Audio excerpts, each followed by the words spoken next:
नेवासा श्रामपूर या मार्गावरील हरेगाव फाटा या ठिकाणी जो रेल्वे उड्डाणपूल आहे, त्या उड्डाणपुलावर अनेक अपघात होतात आणि या अपघातामध्ये गेल्या 15 दिवसामध्ये 3 बळी गेलेले आहेत. आपण जर 2020 ते 2025 याच रेल्वे उड्डाणपुलावर अपघातांची बळीची संख्या पाहिली तर ती 150च्या वर गेलेली आहे. कारण माहितीच्या अधिकाराखाली 2020 ते 2025 मध्ये त्या ठिकाणी एकूण 131 मयत या ठिकाणी त्या रेल्वे उड्डाणपुलावर झालेले आहे. आणि आत्ताच गेल्या जानेवारी महिन्यापासून अनेक लोक या ठिकाणी मयत झालेले आहेत. या ठिकाणी एकूण जखमीची जर संख्या पाहिली तर 258 लोक या ठिकाणी जखमी झालेले आहे.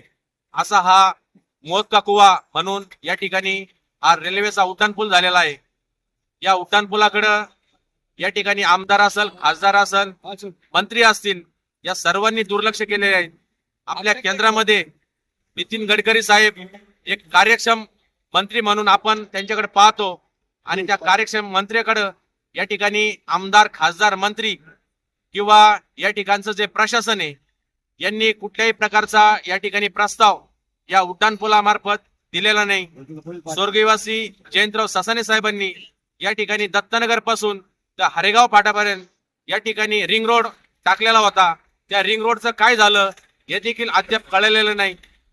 यामुळं प्रशासन आणि राजकीय जे लोक आहेत ते या ठिकाणी हे जे बळी जात आहे सर्वसामान्यांचे ते नेमकं उघड्या डोळ्याने पाहत आहे.